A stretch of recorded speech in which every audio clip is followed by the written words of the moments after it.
This is an art attack. This is an art attack. This is Art Attack.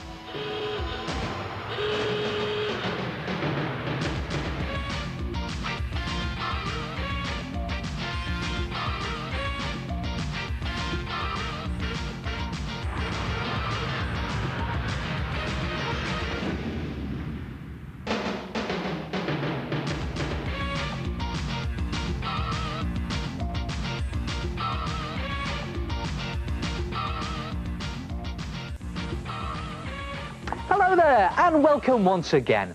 Next time you're at a party where everyone's got paper cups, when they finish with them, collect them and bring them to life. Come and have a look at this. Now collect a stack of paper cups, as many as you can. I suppose it depends how many people are at your party, really. And the idea is to make a hole in the bottom of each cup. And I found the best way of doing this is to give it a short, sharp stab with a pencil or a biro, and that makes a perfect hole for threading some string through.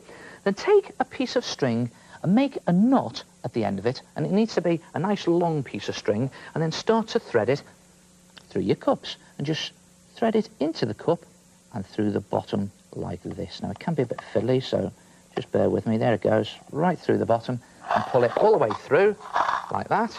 So you've then got the knot on the inside, and then stand it up and make another knot at the other side of the bottom of the cup. So you've got two knots, one inside the cup and one outside at the bottom. And then just mark a point, you can just see it there, I've just marked it on the string, 6 centimetres away from the cup. And the idea is to do the whole thing again. Make a knot, thread on a cup, and then make another knot. And go through all of your cups doing the same thing every 6 centimetres, and when you're finished, you'll have something that looks like this. I suppose it looks a bit like a dead cup worm, really, doesn't it? Quite sad. And if you've got any string hanging over at the end, just trim that off and tie a knot at the end.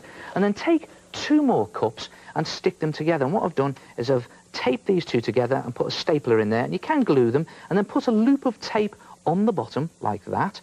And then just stick those cups to your second to last cup in your dead worm. Just press it down firmly, and you can see what I'm doing here, can't you?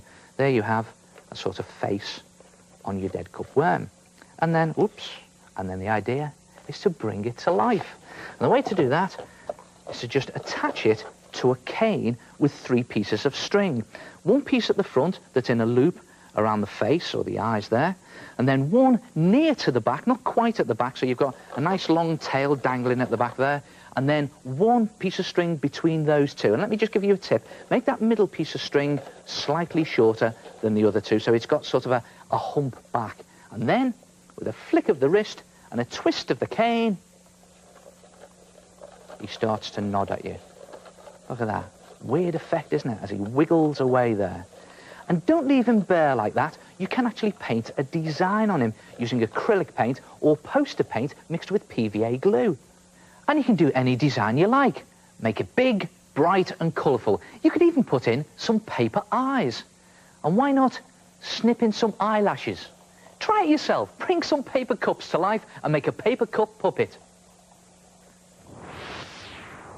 Oh, they look fantastic. Hello, it's me again, the head. That is a very nice use for old paper cups. But remember to leave that 6 centimetre gap between the knots. That will allow your puppet to move. Hey, do you want to see my paper cup puppet? Well, I only had 1 cup.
Of course, I am a bit of a children's entertainer myself, though I mainly specialise in tap dancing.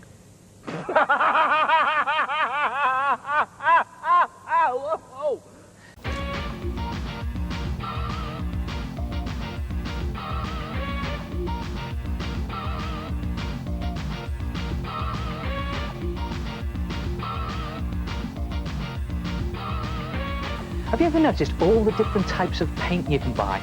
Well, there's powder paint, there's poster paint, there's the good old watercolour paint, and then down in the tubes, you've got oil paint, and over here, on my big palette, you've got acrylic paint. And what have they all got in common? You can paint pictures with all of them. But they're all different in their own way. And I guess the most delicate paint of all is probably watercolour. Now, if you just charge your brush up with plenty of water and just stroke the top of the watercolour palette there, you get in your paint set, and then just paint it on in a thin wash like that. And it's a good idea just to get plenty of water on your brush, and you get this lovely sort of delicate wash that goes over your picture. And you notice one of the advantages of watercolour paint is it's actually see-through, so you can still see your sketch through it, which makes it brilliant for doing quick sketches out in the field. And if you just charge your brush up with even more paint, and you get some great sort of, well, look at the way it's sort of, the colours are bleeding into each other there. And it's all running into each other. Get some great effects there, and just do the side of the house like that. Very quick and very easy to paint with. I think watercolours are one of my favourites. Now, one of the great things about powder paint or poster paint is you can mix them very thinly with a lot of water, and you get those lovely washes like watercolour, or you can mix them rather thickly and just charge up your brush with plenty of paint, and you get this fantastic, thick, rich coat. Look at that. A real good cover of paint there, and again, just plenty of paint on. And this paint is really good for painting pictures where you want a really thick cover of paint. Or if you want to do a poster painting, hence the term poster paint. And you can also use it straight from the bottle. Now, you've seen me do this a couple of times. Watch this. Just squeeze it out of one of those ready-mixed poster paint bottles. And again, a great effect in itself. Look at that. And I think one of the most versatile paints is probably acrylic paint. Now, the good thing about acrylic paint is you can charge your brush up with plenty of water and just mix a very thin wash, see, just like watercolour. Or if you do it really thickly, you get this great sort of thick covering. But the very best thing about acrylic paint is that it'll go on almost anything. And just watch this. There's a trainer I've started to paint up here, and it's just a case of dabbing on your acrylic paint. And it's best if you're going to paint on something like this to do it nice and thick. And when it dries, it'll stay on because it forms like a plastic skin over whatever it is that you're painting. Look at that. And even when your foot bends in the sneaker or trainer, it won't come off.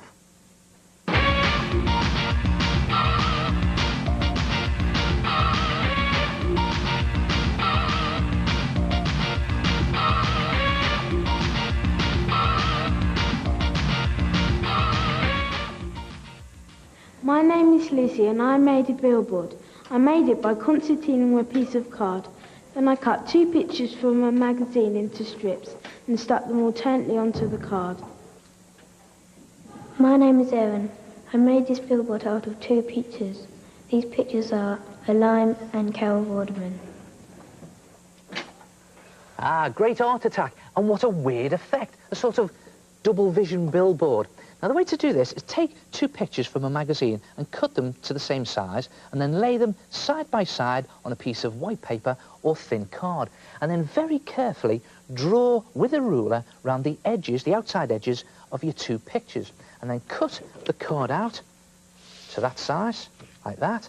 And then divide your card into 8 equal strips. And then measure the width of the strips and cut your photographs out to the same size. So each picture is now in 4 strips. When you've done that, take a pair of scissors and some tape and just very carefully tape your scissors closed, just wrapping your tape around the scissors so they stay shut. And then with a ruler and holding your scissors like a pen, just score along all the lines on your paper. And you just need to press firmly onto your paper for this. And just be careful when you're doing this. Or if in doubt, get someone to help you out with it. And just when you get to the end like that, take the scissors away and then lay the first strip from your first picture down onto your paper. Then the first strip from your second picture next to it, and then back to your first picture for its second strip, and back to the second picture.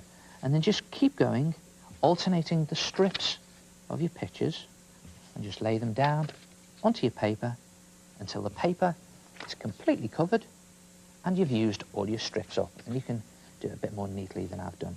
And then when you've got all your strips on your paper, glue them down, and you have something that looks like that. And then you have to do a concertina fold. Now, I call this a fold and turn. Watch this. You turn it around and you go fold, and then you turn it over, fold, and then turn it over, fold and turn. And you just keep going, folding along the strips in a sort of concertina shape. And when you get to the end, just press it down flat, open it out, and you'll have something that looks like that. And then just back it onto some backing paper or board. And what does it look like? Well, it depends which way you look at it. One way, or maybe look at it the other way. I'll do that back again. There it goes.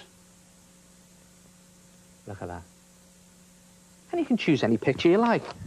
This is a good one. Watch this. Hold it one way, so you see your picture, and then you turn it, and you see it the other way. Look at that. Try it yourself, a sort of double vision billboard, and I'll see you next time. Ta-ra!